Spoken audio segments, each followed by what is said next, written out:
Vamos a abrir la palabra del Señor en el Evangelio de Mateo, capítulo 16.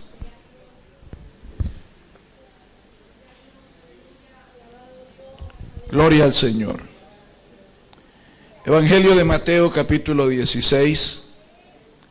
Gloria al Señor. Verso 13 en adelante, voy a leer para ustedes la palabra del Señor. Viniendo Jesús a la región de Cesarea de Filipo, preguntó a sus discípulos diciendo: ¿Quién dicen los hombres que es el Hijo del Hombre? Ellos dijeron: unos Juan el Bautista, otros Elías, y otros Jeremías o alguno de los profetas. Él les dijo: ¿y vosotros quién decís que soy yo? Respondiendo Simón Pedro dijo: tú eres el Cristo, el Hijo del Dios viviente. Entonces le respondió Jesús: bienaventurado eres, Simón, hijo de Jonás, porque no te lo reveló carne ni sangre, sino mi Padre que está en los cielos. Y yo también te digo que tú eres Pedro, y sobre esta roca edificaré mi iglesia, y las puertas del Hades no prevalecerán contra ella. Amado Señor y Padre que estás en los cielos, quiero darte gracias por la bendición y oportunidad que me brindas para dar tu palabra a todos estos hermanos y amigos que hoy se hacen presentes. Que tu palabra llegue a cada corazón. Dame la unción fresca, dame el respaldo de tu Espíritu Santo. Padre, he puesto lo que he alcanzado con mi poco conocimiento, pero tú tienes tu Espíritu Santo que nos puede ayudar en esta mañana. Dios, coloco mi vida en tus manos, la vida de tu pueblo, en el nombre de Jesús. Amén, Señor. Amén. Tomen asiento.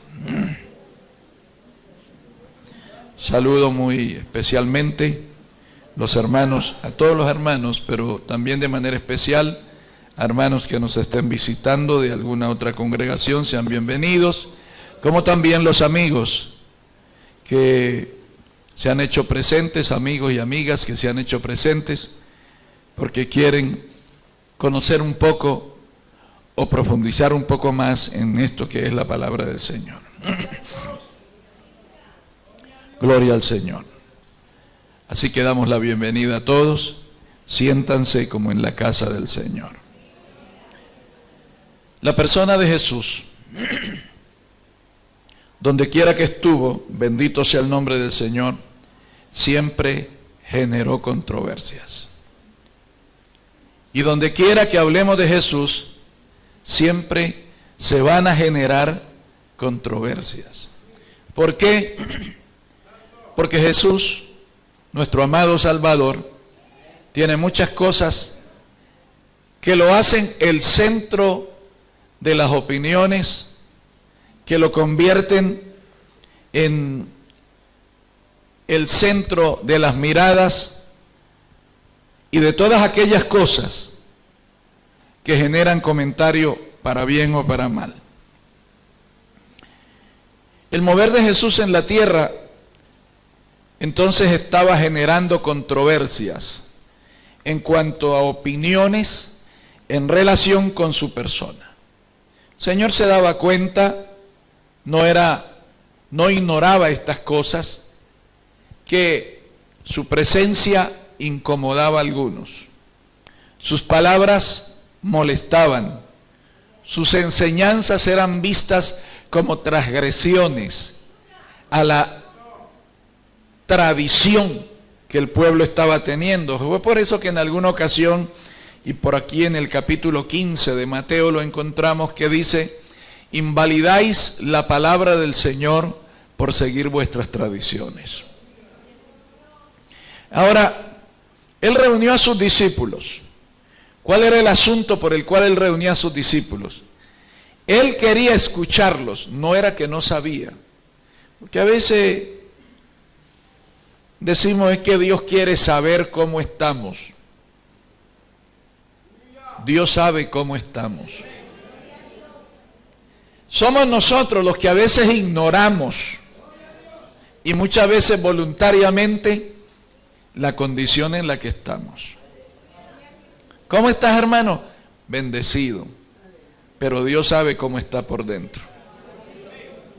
¿Cómo se encuentra usted, hermano? Decía un hermano. ¿Cómo está, hermano? Y el hermano me contestaba, no sé qué hacer para estar un poquito mal. Gloria al Señor. Dios lo bendiga porque ya está en la gloria del Señor. Partió con el Señor. Y supongo que está bien y estuvo bien. Pero él decía, él tenía siempre ese dicho, no sé qué hacer para estar un poquito mal. O sea, me siento bien. Y qué bueno es que uno se sienta bien. El asunto es que de pronto uno diga que se siente bien cuando no es esa la realidad. Y entonces el Señor reunió a sus discípulos, no porque quería saber qué pensaban ellos de Él, sino porque Él quería que ellos mismos tomaran conciencia de cuál era la posición que ellos estaban asumiendo frente a Jesús como el Mesías, como el Redentor que había venido a salvar inicialmente al pueblo de Israel, pero finalmente a toda la humanidad. El Señor les hace una pregunta y les dice, ¿quién dicen los hombres que es el Hijo del Hombre? En otras palabras, ustedes que están metidos entre el pueblo, porque claro, yo no puedo meterme mucho porque vienen preguntas. Y usted sabe cuando los hombres dejan de tener privacidad y se convierten en hombres públicos, todo el mundo los quiere mirar. Hoy ya es una moda, nos queremos sacar una foto con el político, con el artista, con el deportista, con el teólogo, con el pastor, con el evangelista, porque sufrimos de esa enfermedad que se llama cholulismo. Entonces,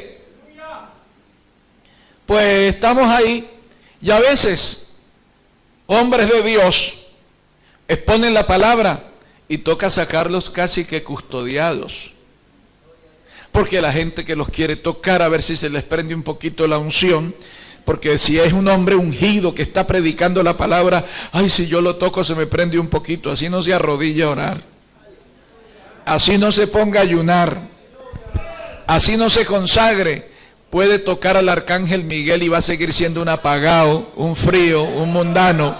Alabado sea el nombre del Señor. Porque esto no es una cuestión que se contagia por el contacto.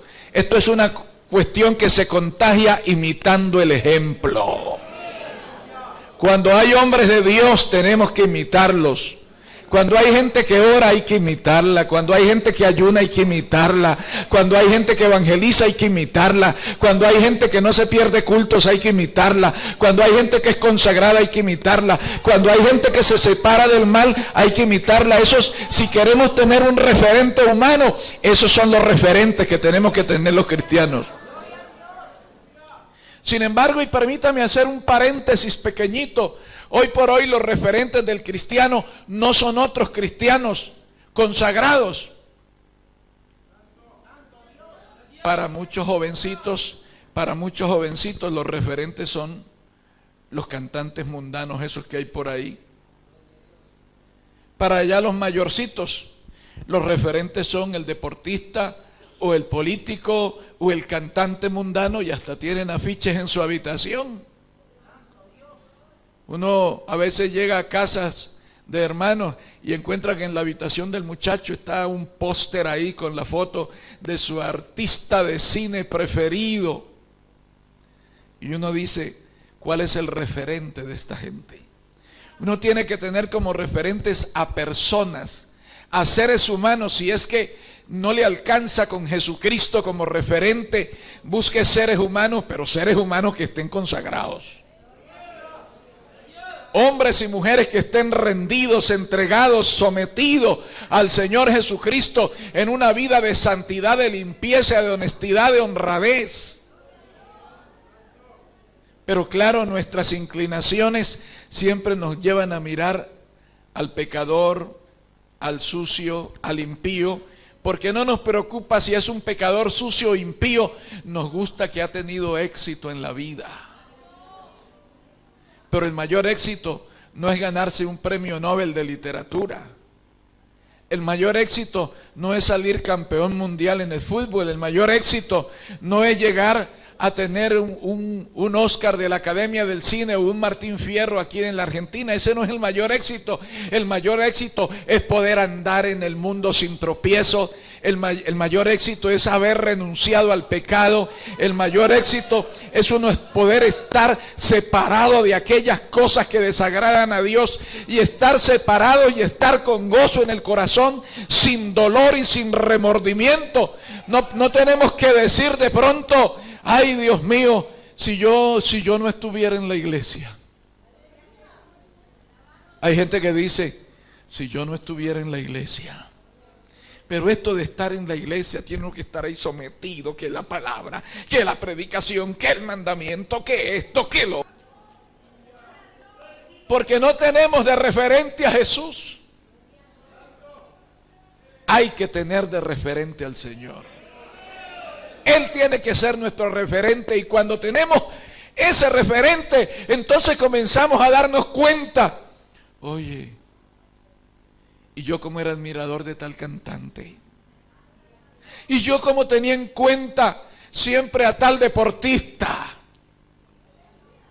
porque esos son las personas a veces en las que nosotros fijamos nuestra mirada. Pero el Señor aquí le quiere decir a los discípulos: ¿quién dicen los hombres que es el Hijo del Hombre? Porque Él quería escucharlos. La pregunta del Señor fue capciosa. Usted sabe lo que es una pregunta capciosa, ¿verdad? Es una pregunta que lleva una trampa. Es una pregunta que lleva una trampa. En este caso, una trampa muy buena, porque el Señor quería hacerlos hablar acerca de qué ellos pensaban de Jesús. Porque el Señor sabía lo que la gente hablaba de Él, y el Señor también sabía lo que de Él pensaban sus seguidores, sus discípulos. Pero a veces, qué bueno es que usted pueda confesar: amo a Jesús. Que usted lo diga en voz alta: soy cristiano y no tengo dolor de serlo. Soy seguidor de Jesucristo y no me avergüenzo. Que usted pueda decir, como dijo el apóstol Pablo: no me avergüenzo del evangelio, porque es poder de Dios para salvación a todo aquel que cree, al judío primeramente y también al griego. No me avergüenzo del evangelio, pero esto hay que decirlo. Esto no es andar como Pedro, que iba en las esquinitas siguiendo al Señor de lejos, y miraba que pasaba a la esquina y corría a ver dónde lo llevaban. Y la Biblia es triste cuando en forma muy gráfica nos dice: y comenzó a seguir al Señor de lejos. Porque cuando nos avergonzamos del Señor, le queremos seguir de lejos. Yo recuerdo cuando yo me convertí, en un pequeño anexo donde se predicaba la palabra, había un hermanito que él era cristiano, y él iba al culto y cantaba y hacía palmas, pero él le daba una vergüenza llevar la Biblia en la mano. Él no le podían ver esto, era vergonzoso para él. Y entonces él siempre quería llegar con un presente ahí al templo, y como era un lugar, un campo, una colonia, a veces llegaba con unos choclos ahí en una bolsita arpillera, y sacaba la Biblia de la bolsita y luego entregaba lo que traía de los cultivos. Entonces la excusa era: es que llevo esto para la iglesia, pero no quería que le miraran la Biblia. Se avergonzaba del Señor. Entonces es bueno que a veces nosotros confesemos públicamente cuál es nuestra profesión de fe. Agentes secretos solo existen allá afuera. En el evangelio no hay agentes secretos. Es que yo soy un cristiano secreto. No existen cristianos secretos. Los cristianos tenemos que mostrarnos, los cristianos tenemos que identificarnos, los cristianos tenemos que dar testimonio de la fe que tenemos y del conocimiento que hemos recibido de Dios a través de su palabra. Entonces, ellos iban a decirle a Jesús lo que ellos pensaban de Jesús, no porque Jesús necesitaba saberlo, sino porque Jesús había determinado que ellos lo confesaran para su propia seguridad. Porque mientras usted no confiese públicamente, mientras usted se siga avergonzando de Cristo, usted no está seguro en los caminos del Señor.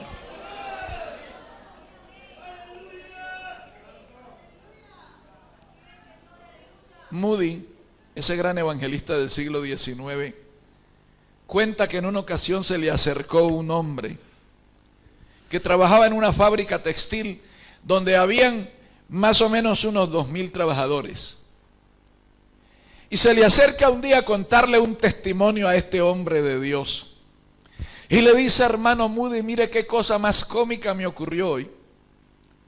Hace 3 años estoy trabajando en la fábrica. Y recién hoy me di cuenta que uno de los compañeros es cristiano. Hoy me di cuenta que es cristiano. Qué cómico, ¿no? Y el hombre de Dios le dice: qué cómico, no, qué vergonzoso. Me está diciendo que ha estado 3 años allí y todavía no había abierto la boca una sola vez para hablar del poder y del amor de Jesucristo.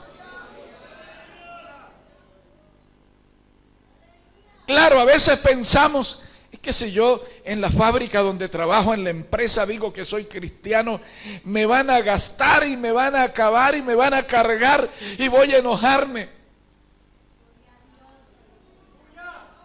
Porque yo no soporto eso. ¿Soportaría usted la cruz? ¿Soportaría los azotes?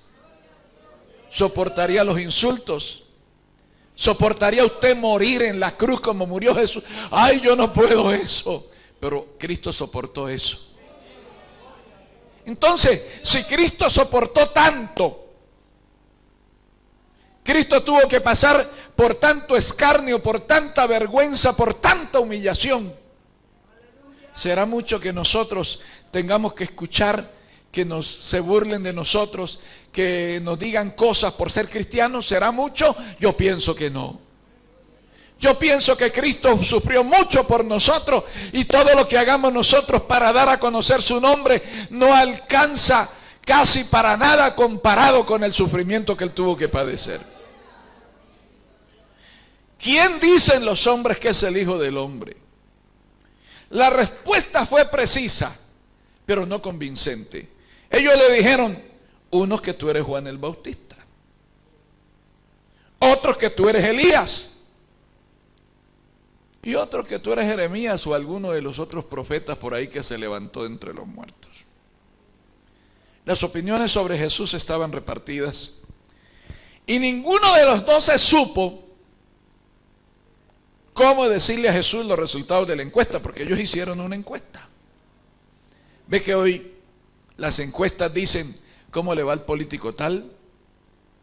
Hace unas semanas atrás, en Brasil, una empresa encuestadora daba que la popularidad de la presidenta no llegaba al 20%. Eso quiere decir que políticamente a esta señora le está yendo mal. Lo dice una encuesta. Y las encuestas casi nunca se equivocan. Pero ellos aquí en la encuesta que hicieron, no quisieron darle al Señor una respuesta precisa. Unos dicen que tú eres Elías, otros dicen que tú eres Jeremías, otros dicen que tú eres alguno de los profetas, pero la verdad, todavía nadie sabe quién tú eres. Era una respuesta precisa, es que la gente no estaba segura acerca de quién era Jesús. No lo conocía a fondo, no tenía una precisión acerca de qué persona era este maestro, este rabino que estaba apareciendo.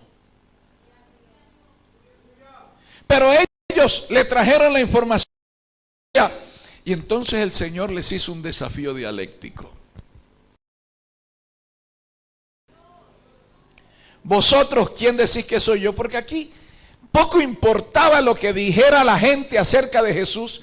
Poco importaba lo que dijera el soldado, el rabino, el gobernador, el publicano o el fariseo. Eso no importaba, porque ninguno de ellos estaba siguiendo al Señor. Ahora el Señor estaba delante de un grupo muy minúsculo, entre los miles y miles y decenas de miles que en ese momento habían allí en Israel. El Señor solo pudo conseguir a 12 seguidores. Hoy los que predicamos la palabra duramos 6 meses con 6 meses y los mismos 50 de siempre. No hay un 51, no llegamos a 60. Yo aspiro a llegar a 100, pero ya llevamos 6 meses trabajando y no hay cómo hacer que esta congregación crezca. El Señor duró 3 años y medio, no llegó ni a 20. Ni a 20 seguidores. Pero hubo sí algo importante, que esos seguidores porque recuerde que por allá en el capítulo 6 de Juan, el Señor comenzó a predicar la palabra. Les había dado pan y peces, pan y peces, pan y peces. La gente tenía hambre, el Señor decía, tráigame esos panecitos y esos pececitos. Y allí le daba de comer a 5,000, le daba de comer a otros 5,000 por acá. Y la gente decía, este es el rey que necesitamos. Y entonces, pues la gente comenzó a reunirse y eran miles y miles y miles escuchando al maestro. Porque claro, les daba pan, les daba de comer, les llenaba la pancita. Y dijo el Señor, bueno, ya los tengo acá. Y entonces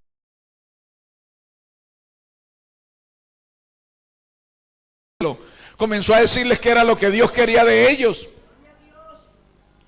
Y dice la Biblia, y desde entonces muchos de sus discípulos volvieron atrás. O sea, que eran más de 12. Eran muchos. Pero después de que él comenzó a predicarle la palabra, dice en Juan 6:66, y desde entonces muchos de sus discípulos volvieron atrás. Y se fueron yendo, y se fueron yendo, y se fueron yendo. Y Pedro, que estaban con él, asustados, se nos están yendo todos, maestros, se nos están yendo todos. Y el Señor les dice, ¿y ustedes qué? ¿Se van también o se quieren quedar? Porque si se quieren ir, váyanse ya, porque el tiempo se pasa muy rápido, se hace la noche y ustedes van a quedar por aquí en lo oscuro, en la noche sin tener a dónde ir ni quien los guíe. Así que si se quieren ir, váyanse ya. Y ellos dijeron, pero Señor, ¿a quién iremos si solo tú tienes palabra de vida eterna? Eso es lo bueno, cuando entendemos que esto no es un cuento, que cuando abrimos la Biblia no estamos abriendo cualquier libro, estamos abriendo la palabra del Señor y esto no es cuento. Aquí hay palabra de Dios, aquí hay consejo, aquí hay sabiduría, aquí hay entendimiento del cielo, aquí está nuestro pasado, nuestro presente, pero también está nuestro futuro. Alabado sea el nombre del Señor. Qué bueno es cuando logramos entender eso. Pero para entenderlo, tenemos que tener claridad acerca de quién es Jesús para nosotros.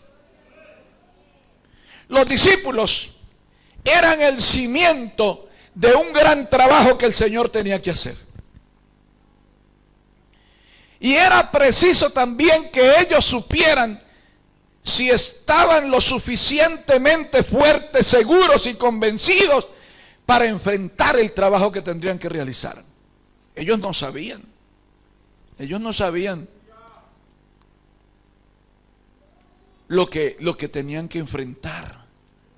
¿Usted se acuerda que en una ocasión los hijos de Zebedeo le dijeron a la madre que pidiera por ellos al maestro?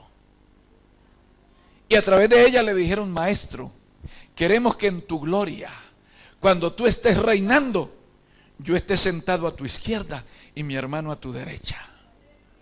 Querían reinar con Jesús. Y el Señor les dice, ustedes no saben lo que están pidiendo. Pueden beber del vino que yo tengo que beber y pueden ser bautizados con el bautismo que voy a ser bautizado. Él estaba hablando de su sufrimiento, de su martirio, de su muerte, de su dolor, de su agonía, de su humillación. Él estaba hablando de todo esto.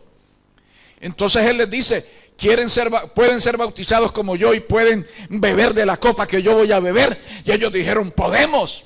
Y él les dijo, en verdad, de la copa que yo bebo beberéis, y con el bautismo que yo voy a ser bautizado seréis bautizados, pero el sentaros a mi derecha y a mi izquierda no corresponde a mí, sino al Padre que está en los cielos designarlo. Pero fíjese que ellos querían estar al lado de Jesús, ellos les interesaba estar con Él, pero por una cuestión, un aspecto material, un aspecto humano, porque no tenían un nexo, no querían tener un nexo espiritual con Jesús. Bendito su nombre para siempre. Por eso el Señor los quiso enfrentar a una realidad. Si estos iban a ser los discípulos de Él, tenían que saber que se iban a ver en problemas. Porque a veces decimos, cuando la gente le estamos hablando de Cristo, usted viene a Cristo y se le acaban los problemas. No engañemos a la gente, viene a Cristo y le comienzan los problemas, porque los amigos se le alejan, los familiares se le disgustan, los compañeros de escuela están molestos ahora, bendito el nombre del Señor. Y claro, vienen los problemas en el trabajo, hasta lo echan del trabajo. Pero qué bueno es cuando en medio de los problemas comenzamos a sentir que el Señor está con nosotros, que nos está respaldando, que nos está ayudando, que su gracia está en medio nuestro, que su poder está ayudándonos, empujándonos para que avancemos. Y esto es lo que el Señor quería, que ellos determinaran quién era Él para sus discípulos. Quien quiera ser usado por el Señor necesita estar profundamente definido en cuanto a quién es el Señor y en cuanto a su persona. ¿Quién es el Señor para ti? El Señor se dirige, porque si no tenemos convicciones, de poco nos sirve estar en un templo. Usted puede venir las veces que quiera y escuchar la palabra y hasta decir qué duro estuvo el sermón hoy o qué interesante que estuvo, según sea su estado de ánimo al recibir la palabra de Dios. Pero eso tiene que llevarse un poquito más allá. Eso tiene que irse un poquito más allá. No meramente estar ahí mostrando una apariencia. No meramente estar en la iglesia mostrándole al mundo diciendo soy cristiano, pero realmente no siéndolo. Mire lo que el Señor, hay dos iglesias a las cuales el Señor se dirige. A una le dice, escribe al ángel de la iglesia que está en Sardis, el que tiene los 7 espíritus de Dios y las 7 estrellas, dice yo conozco tus obras, que tienes nombre de que vives y estás muerto. Hermano, no es por el nombre que nos pongamos allá afuera. Podemos poner Movimiento Misionero Mundial como está allí, pero no es por el título, es porque realmente esto sea así. Y hoy lo podemos decir con gozo y alegría en el Señor y postrándonos en su presencia en agradecimiento, porque Él ha hecho algo con esta obra y es llevarnos ya a más de 70 países. Gloria al Señor. Entonces, poner allí Movimiento Misionero Mundial no es un error, ni es una vanidad, es hablar y decir lo que el Señor está haciendo con esta obra, con este trabajo, bendito sea su nombre. Pero yo conocí una iglesia que se llamaba Getsemaní, en otro lugar, en otra provincia. Conocí algunos de sus miembros que después llegaron a ser parte de la iglesia nuestra. Se llamaba Getsemaní. ¿Usted sabe lo que quiere decir Getsemaní? Prensa de aceite. O sea, allí fluía el aceite según ese nombre. Allí fluía el Espíritu Santo. Pero qué tristeza que el pastor hasta vino tomaba, hermano, por la desvergüenza que había en él y que había en toda su congregación. Entonces no es ser parte de una congregación, ni es pastorear una congregación, ni es mostrar la apariencia de que de pronto somos cristianos. Esto no es por apariencia, esto hay que serlo. Ya la iglesia en la Odisea le dice, he aquí el amén, el testigo fiel y verdadero, el principio de la creación de Dios, dice yo conozco tus obras, que ni eres frío ni caliente. Ojalá fuese frío o caliente. Óigame, hermano, ni apariencias, ni tibiezas. Dios quiere compromiso completo con el Señor. Dios quiere entrega total. Dios quiere que usted no sea un cristiano de mentiras. Que usted no sea un cristiano, hermano, que vive saltando de doctrina en doctrina. Porque no me gustó lo que dijeron aquí, pero me gusta lo que dicen allá hasta un poco. Pero después me voy acá porque acá dicen que es más bonito. Cuando uno conoce de verdad a Cristo, uno se compromete con Él. Le sigue. Porque cuando el Señor quiere usar a gente que esté plenamente comprometida con Él y con sus principios, Él la usa y produce resultados. Pero la tibieza y la apariencia cristiana es la evidencia de una vida liviana, sin compromiso, una vida carente de propósitos, una vida que no tiene relación plena con el Señor, una vida que está lejos del conocimiento total y de lo que significa ser un hombre o una mujer que ha tenido un encuentro personal con Dios. No, yo vuelvo a decirlo, y esto sin demeritar a nadie. No es porque cantemos bien o toquemos bien, no es porque prediquemos bien, no es porque evangelicemos y traigamos almas, no es porque hagamos bien el trabajo de portero o de ujier, no, es porque haya un compromiso con el Señor. Eso es lo que Cristo quiere, que estemos comprometidos con Él. Y entonces, el Señor sabía de las persecuciones por las que Pedro se iba a enfrentar y por las que los discípulos se iban a enfrentar.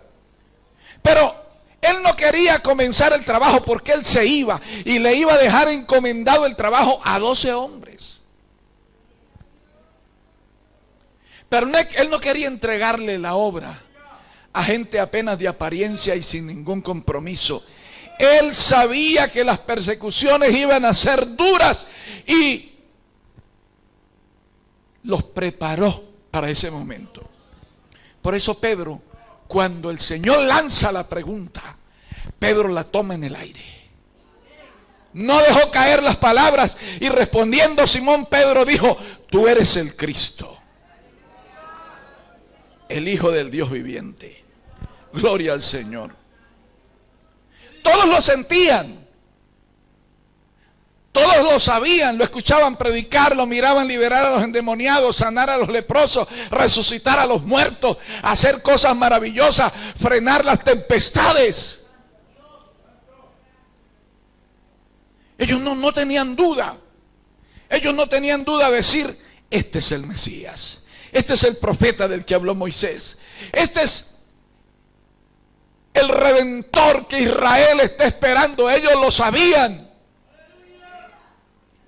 Pero no se querían comprometer, no se animaban, todavía tenían dudas. Le pasa a mucha gente hoy que está en los cultos, viene, escucha la palabra del Señor y dice: qué lindo, cómo me gusta, pero tengo algún temor, tengo alguna inseguridad, no estoy plenamente seguro de congregarme, de convertirme, de rendir mi voluntad a esa predicación que tienen en esa iglesia. Yo como que sigo escuchando y están ahí, nunca se deciden, y por eso Dios no puede bendecirlos, por eso Dios no puede tratar con ellos, por eso Dios no puede levantarlos, hacer con ellos cosas especiales, porque se necesita, escúcheme bien, se necesita que nosotros hagamos ese pacto con el Señor, ese pacto de fidelidad.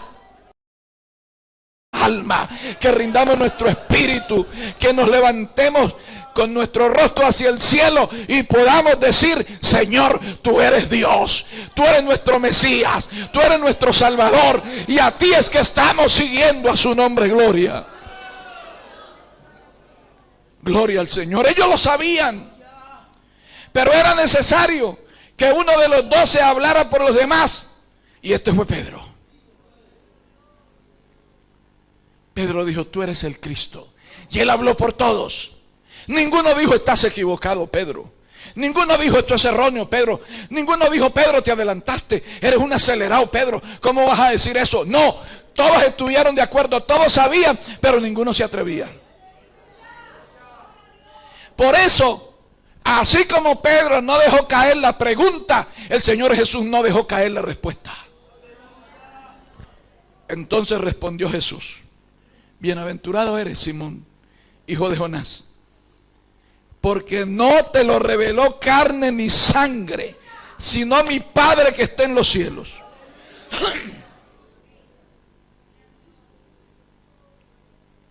Y aquí hay algo importante.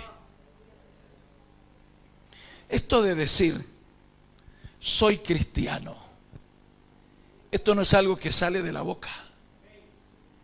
Esto es algo que tiene que salir del corazón. Y para que salga del corazón, se hace necesario que yo tenga un encuentro con Cristo a través de una comunión plena con Él. La frivolidad no sirve en el cristianismo. La liviandad no sirve en el cristianismo. La vida a medias no sirve en el cristianismo.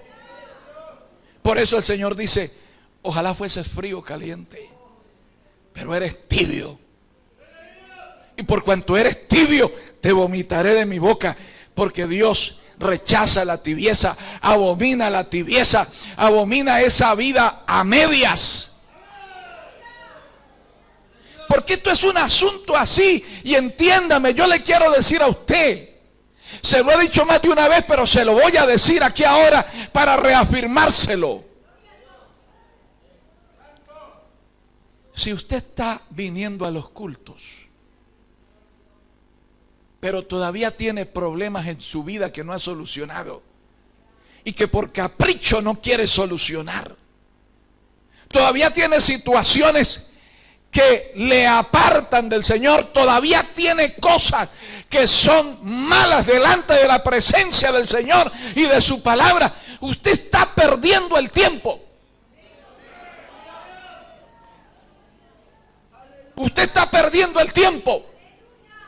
Se está engañando a sí mismo.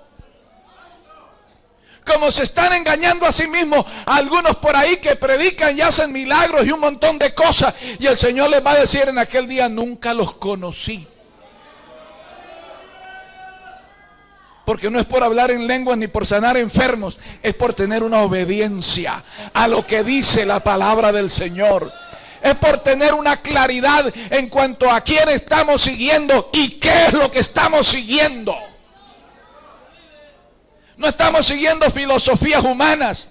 No estamos siguiendo teorías de hombres. Estamos siguiendo al más grande de todos los seres que ha pisado la tierra. Estamos siguiendo la palabra de verdad que predicó nuestro Señor Jesucristo. Y eso hace que estemos acá, que tengamos gozo, que tengamos alegría. Pero si este gozo y esta alegría no lo ha contagiado a usted hoy, es porque algo anda mal. Y si algo anda mal, usted no está preparado para lo que pueda venir.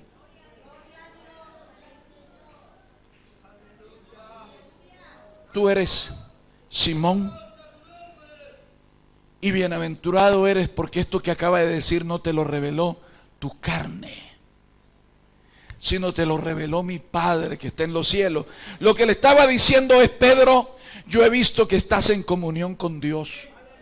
Yo he visto que cuando voy a orar, tú oras. Yo he visto que cuando estoy en ayuno, tú ayunas. Yo he visto que cuando estoy predicando, estás atento y absorbes todas mis palabras. Yo he visto que me sigues, que he sido burlado y despreciado, pero tú me sigues igual. Entonces, esto me está diciendo que tú tienes comunión con mi Padre. Y esa comunión es lo que hace que te dé fuerzas, que te dé valor, que te dé autoridad para pasar por en medio de los malvados y seguir adelante derecho, sin inclinarte, sin doblarte, sin salir corriendo. Porque hay que tener comunión con Dios para poder soportar a tanto ignorante que a veces nos quiere extorsionar con sus burlas, nos quiere extorsionar con sus vituperios y hasta con sus insultos y agravios. Y hay que tener comunión con Dios para poder caminar derecho ante esa nube de cosas malas y salir al otro lado y decir: gracias, Señor. Gracias porque me diste victoria. Y yo también te digo que tú eres Pedro. Fíjese que el Señor le dijo: bienaventurado eres Simón. Hasta ese momento se llamaba Simón. Simón quiere decir pajita movida por el viento. Pero el Señor le dijo: pero de hoy en adelante te llamarás Pedro, Petros. Y sobre esta roca edificaré mi iglesia. Hay dos palabras diferentes. ¿Cuál era la roca en la cual el Señor iba a edificar su iglesia? La vida de Pedro. La confesión de Pedro. Fue lo que confesó Pedro, lo que se constituyó en el cimiento de la fe cristiana. Pedro no lo sabía, pero estaba cumpliendo un hito histórico, porque aquí era el primero que declaraba que la base de la salvación del mundo estaba en creer que Jesucristo, ese Mesías despreciado y aborrecido, ese Mesías era el que había sido enviado por el Padre para rescatar a toda la humanidad. Pero el Señor les dice: y las puertas del Hades no prevalecerán contra ella, contra la iglesia. Con estas palabras, y que es la idea central de esta declaración, Jesús le está diciendo a los discípulos que cuando Él se fuera, no la iban a pasar muy bien. Y usted ha leído la historia de la iglesia. Y usted sabe lo que los cristianos han tenido que sufrir y siguen sufriendo. Ahora mismo por allá en Siria están matando a los cristianos simplemente porque son cristianos. Basta con que digas cristiano y lo matan, porque hay esa guerra contra el cristianismo allá. Pero eso viene de años atrás. Y por lo menos, cosas que a veces ni sabemos, me tomé la molestia de recordar nuevamente cómo fue que murieron los discípulos. Porque la Biblia nos habla de uno que fue muerto a espada, Jacobo. Y nos habla de uno que murió de viejo, Juan. Pero de los otros no sabemos nada a través de la Biblia. Pero gracias a Dios que la historia, historiadores cristianos de aquel entonces dejaron grabado en sus hojas, en sus libros, esta historia. ¿Cómo murió Pedro? Sufrió el martirio en Roma. Nerón lo hizo cautivo y lo mandó a crucificar. Pero él tuvo una petición: yo no quiero morir como mi Señor murió.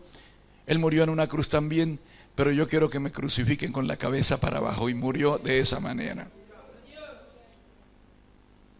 Andrés, dice la historia, al llegar a Edesa en Mesopotamia en un viaje misionero, fue crucificado en la cruz, cuyos dos extremos estaban transversalmente elevados en la tierra.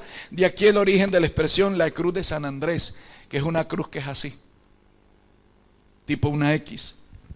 Marcos murió arrastrado por la gente de Alejandría en una gran fiesta que le hicieron a su ídolo máximo.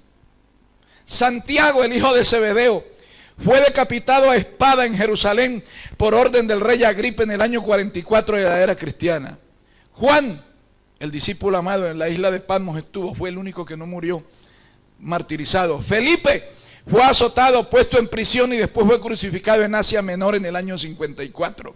Bartolomé fue el primer misionero que fue a la India, tradujo el evangelio al hindú, lo propagó por aquel país. Luego fue cruelmente azotado y luego crucificado por los fanáticos de la idolatría. Tomás, el incrédulo. No, el otro Tomás, perdón. También llamado Dídimo, predicó el evangelio en Partia y también en la India, donde debido al enojo de los sacerdotes paganos fue atravesado con una lanza. Lucas fue colgado de un árbol de olivo por los sacerdotes idólatras de Grecia. Mateo fue atravesado con una lanza en Etiopía en el año 60 después de Cristo. Santiago, el hijo de Alfeo, fue crucificado en Egipto. Santiago, el otro, fue arrojado por los fariseos desde el pináculo y fue muerto a garrotazos después, mientras él de rodillas hacía oraciones por sus verdugos. Judas, también llamado Lebeo o Tadeo, fue crucificado en Edesa, Mesopotamia. Matías, el que reemplazó a Judas Iscariote, fue apedreado en Jerusalén y después lo decapitaron.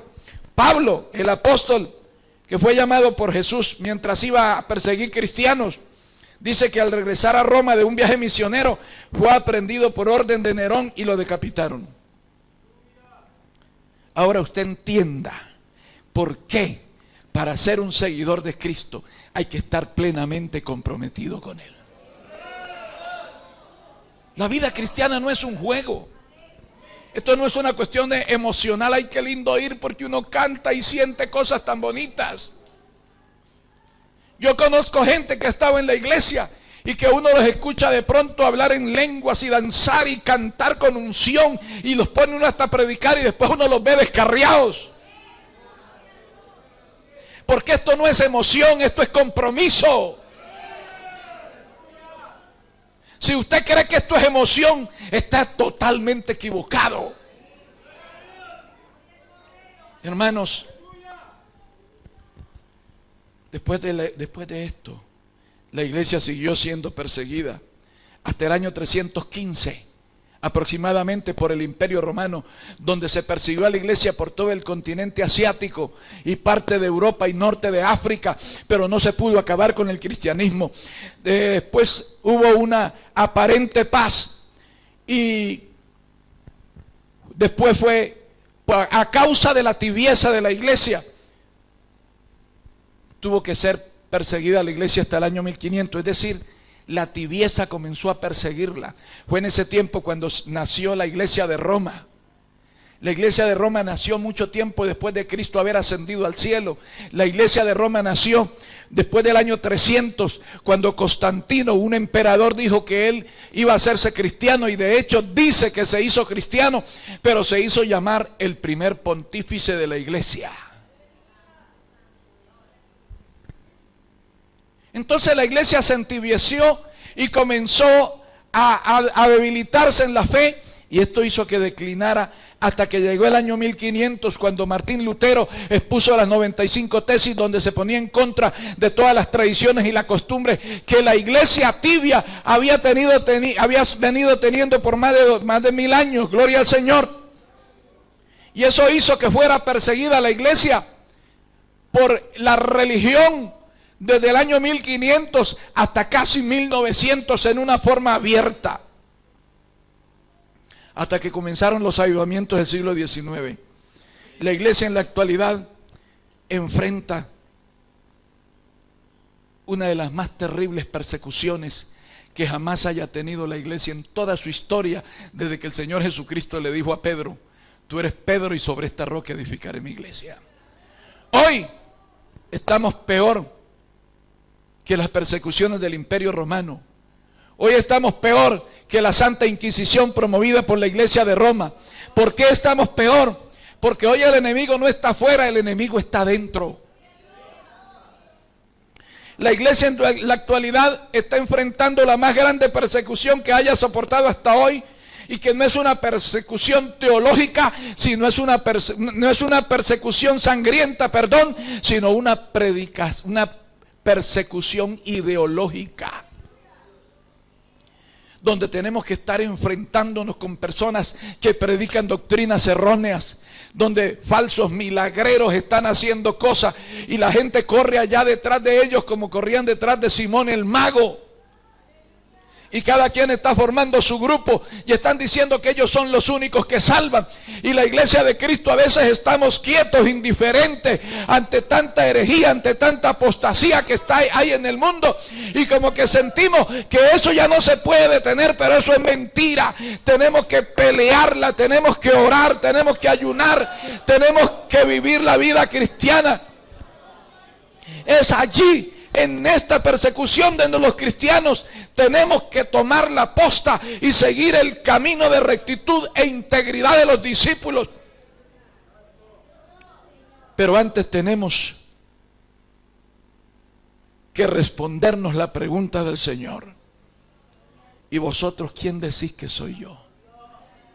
O sea, ¿quién es Cristo para nosotros? Es acerca de no tener una definición clara de nuestra fe cristiana que la vida de muchos cristianos cada vez es más decadente y menos interesada en las cosas del Señor. Tenemos un culto especial, viene el 40, el 50% de la iglesia. Nunca hemos tenido un ayuno que se llene aquí arriba esto. Porque estamos muy ocupados para las cosas del Señor. Porque el otro mes voy, este mes no voy a ir. Cuando sabemos que estamos en una batalla. Sabemos que estamos en una lucha. Sabemos que estamos tratando de ganar almas. Dios bendiga a las personas que esta mañana están aquí. Pero estas personas, ¿cuánto le dan la bienvenida a los que vinieron hoy? Dios les bendiga. Pero estas personas no vinieron aquí a curiosear. Estas personas no vinieron aquí porque le dijeron de pronto que se cantaba muy bonito, o que el predicador era interesante, o que la persona que iba a coordinar era fulano de tal. No vinieron por eso. Los que vienen a los cultos vienen porque están buscando una salida a su necesidad espiritual. Se quedan y nos dicen a nosotros: tengo este problema, pastor, necesito su consejo, su orientación. Las personas no vienen a perder tiempo aquí, vienen porque alguien les dijo: allá vas a tener la respuesta de parte de Dios.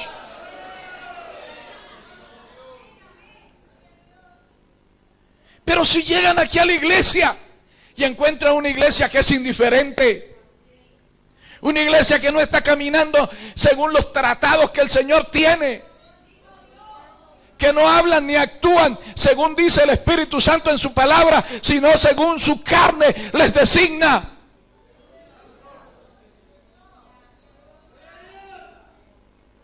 Esa gente va a decir: ¿a qué vine yo a este lugar? Oh, hermanos, la responsabilidad que tenemos con las almas es mucha. La responsabilidad que tenemos con los perdidos es mucho. Y están viniendo a los cultos y casi en cada culto se convierten en almas. Pero una vez yo leí un mensaje de un predicador que dijo: el alma viene y se convierte a Cristo. Y cuando sale del culto saluda al pastor y le dice: pastor, qué bueno que es esto, qué maravilloso que es esto. Nunca había experimentado nada tan bonito como estar en la iglesia, qué fraternidad, qué amor, qué compañerismo que existe. Y el siguiente culto viene y se sienta, y se le sienta al lado el chismoso o la chismosa de la iglesia. Y decía él: pueden suceder dos cosas. O se va de la iglesia escandalizado porque no esperaba escuchar eso, o se queda, pero queda igual de mañoso que el que le enseñó ese camino turbio. Hermanos, la iglesia del Señor tiene que velar por las almas que llegan. La iglesia del Señor tiene que velar por las vidas que vienen. Una vida que viene no viene por curiosidad, ni por capricho, ni por complacerlo a usted que lo invitó. Viene porque allá interiormente sabe que puede haber una palabra que lo levante, que le ayude, que lo saque del pozo en que está hundido. Pero si nosotros no cumplimos ese rol, esa función de ayudar a la gente nueva, no la cumplimos, sino que antes hacemos hasta lo imposible para que no vuelva. Entonces, ¿cómo esperamos que el Señor trate con nuestras vidas y nos capacite para pruebas mayores y para trabajos más importantes? A veces queremos, deseamos que el Señor nos use, que el Señor nos capacite. Yo quiero que el Señor me use como a fulano, como a perano, que como canta lindo, que como predica, que como Dios lo use cuando coordina los cultos, que como Dios lo usa en los dones del Espíritu. Yo quiero que tú me uses, Señor. ¿Quién es Cristo para vos? Los hombres están diciendo cualquier cosa de Jesús. Que era un político, que era un filósofo, que era un iniciado en las ciencias ocultas, que era un brujo, que era un ocultista. Cualquier cosa dicen acerca de Jesús. Lo que diga la gente nos tiene sin cuidado, no nos importa. Aquí lo que hay que saber es qué digo yo de Jesús. ¿Cuál es la conciencia que tengo yo acerca de Jesús? Bendito su nombre para siempre. Vosotros, ¿quién decís que soy yo? Ya le respondió esa pregunta al Señor. Pedro le dijo, tú eres el Cristo. Y cuando le dijo, tú eres el Cristo, le dijo, estoy creyendo en ti, por eso te sigo, por eso te obedezco, por eso me someto. Y la pregunta que yo tengo que hacerte hoy, ¿estás siguiendo a Cristo Jesús? ¿Le estás obedeciendo? ¿Te estás sometiendo a Jesús? ¿O sos un tibio? ¿Sos una persona que tiene apariencia, pero de Cristo no tiene nada en su corazón? Tenemos que definirnos. Tenemos que poner un pare a una vida de tibieza y de indiferencia que estamos llevando en la iglesia. Usted sabe por qué el Señor lo dice en esta mañana. Hay que tomar en serio las cosas del Señor. Si tiene envidias en su corazón, mate esa envidia hoy. Si tiene rencor contra alguien, conviértase a Cristo de una vez por todas. Si todavía está ahí en su casa metiéndose un vino a escondidas de la mujer, arrepiéntase. Si está por allí mirando para el corral de al lado donde está la vecina, humíllese al Señor y deje de ser adúltero o adúltera. Tenemos que comenzar a ver estas cosas porque Cristo quiere una iglesia santa.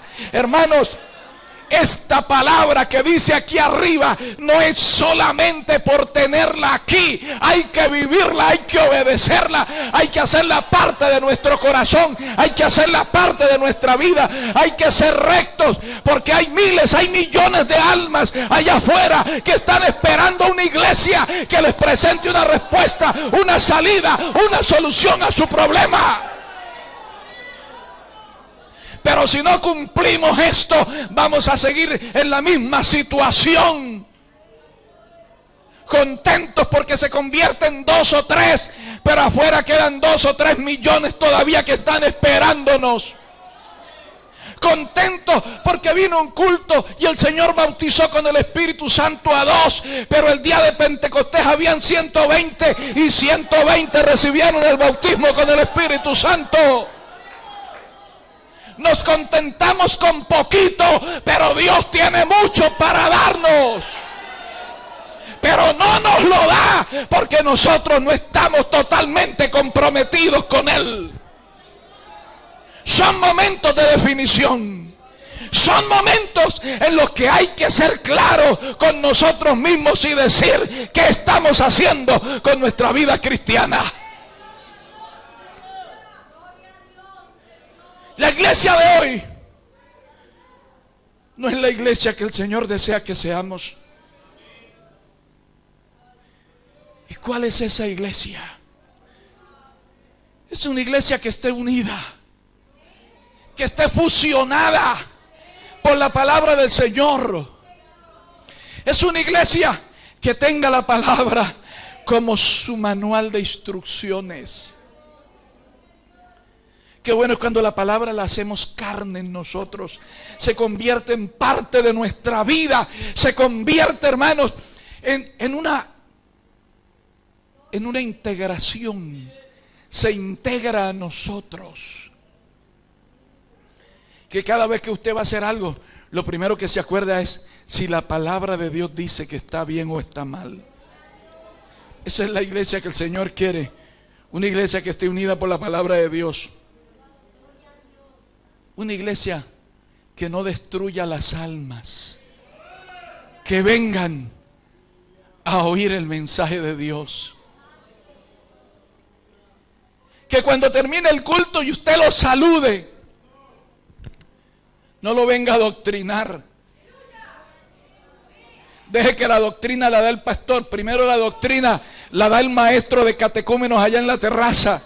Y después el pastor la confirma desde acá.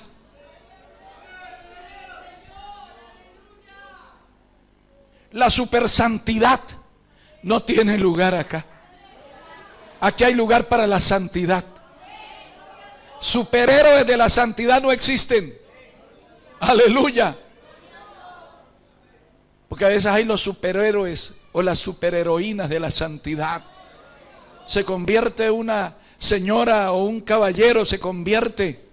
Y ese caballero viene todo sucio. Porque ¿cómo viene uno del mundo? Sucio. Tanto interior como exteriormente. Pero allá encuentra al superhéroe de la santidad que le dice: pero en la semana entrante cuando venga, vístase mejor, que usted está muy mal vestido así. Ese pobre hombre quizás es la única ropa que tiene. O a veces, como le han dicho algunas hermanas que por misericordia se quedaron: venga el domingo entrante, pero no se pinte porque eso es del diablo. Pero a esa super santa se le olvida que ella parecía un payaso cuando no conocía a Cristo. No se meta a adoctrinar si no sabe. Limítese a escuchar y darle ánimo a esa gente. Qué bueno que vino a la iglesia. Qué bueno que se convirtió. ¿En qué le puedo servir? ¿En qué le puedo ayudar? Para eso está la iglesia, para ayudar, no para destruir las almas por las cuales el Señor pagó con su propia sangre. Su vida costó la sangre de Cristo, mi vida costó la sangre de Cristo. Y esa persona que se convierte fue convertida porque se derramó la sangre de Cristo. Y eso vale mucho. Eso costó mucho. Pero como a usted no le costó nada, como usted no pagó el precio por esa alma, Cristo lo pagó. Entonces a usted no le importa echarlo fuera de la iglesia. A usted no le importa decirle no venga más si va a venir vestido así. Yo siempre digo a la gente: venga como venga. Gloria al Señor. Venga como venga. Venga como pueda venir, que los cambios los produce el Señor. La obra la hace el Señor. Y escúcheme bien, super santo. Cállese la boca. Si la va a usar mal, cállese la boca. Es mejor que le ponga un zipper. Gloria al Señor. La iglesia que el Señor quiere es una iglesia que ame a los perdidos y les lleve el mensaje. Que quiera ir a los hospitales, que quiera ir a las cárceles, que quiera ir a los manicomios, que quiera ir a los ancianatos, que quiera ir por las calles, por las plazas, por las cuadras, por las casas, por casa, llevando la palabra del Señor. Esa es la iglesia que el Señor quiere. Esa es la iglesia que está comprometida. Esa es la iglesia que le está diciendo: tú eres el Cristo, el Hijo del Dios viviente. La iglesia que Dios quiere es una iglesia que acepte su voluntad, que diga: Señor, acepto lo que dice tu palabra, no voy a cuestionar nada, no voy a discutir nada, yo me voy a someter a lo que dice la Biblia. Estos no son mandamientos del pastor, esto es que dice tu palabra. Pero ¿cuál es el problema? Cuando no queremos obedecer la palabra, nos volvemos exégetas. Somos unos intérpretes de la palabra tremenda. Recibimos ahí mismo el título de hermenéuticos, porque ahora interpretamos la palabra. No, la Biblia no quiere decir eso. Lo que quiere decir es esto. Porque de alguna manera se quieren cubrir, de alguna manera quieren mantener su pecado y su falta de responsabilidad en cuanto a la salvación que Dios les ha dado. La iglesia que el Señor Jesucristo quiere es la iglesia que sea un refugio para todos los hambrientos de Dios. Hermano, hay gente que está hambrienta de Dios, que está necesitada de Dios, y por eso es que ha venido hoy. No por ver al pastor ni verle la cara a usted, vino porque estaba esperando encontrar una palabra que le consuele. Y esta palabra viene para ellos. Hay una iglesia que está tratando de caminar en esta manera. Hay una iglesia que el que no esté andando así, hoy se va a arreglar, aleluya. Pero queremos una iglesia que le sirva a las almas perdidas. ¿Cuál es la iglesia que Dios quiere? Incline su rostro.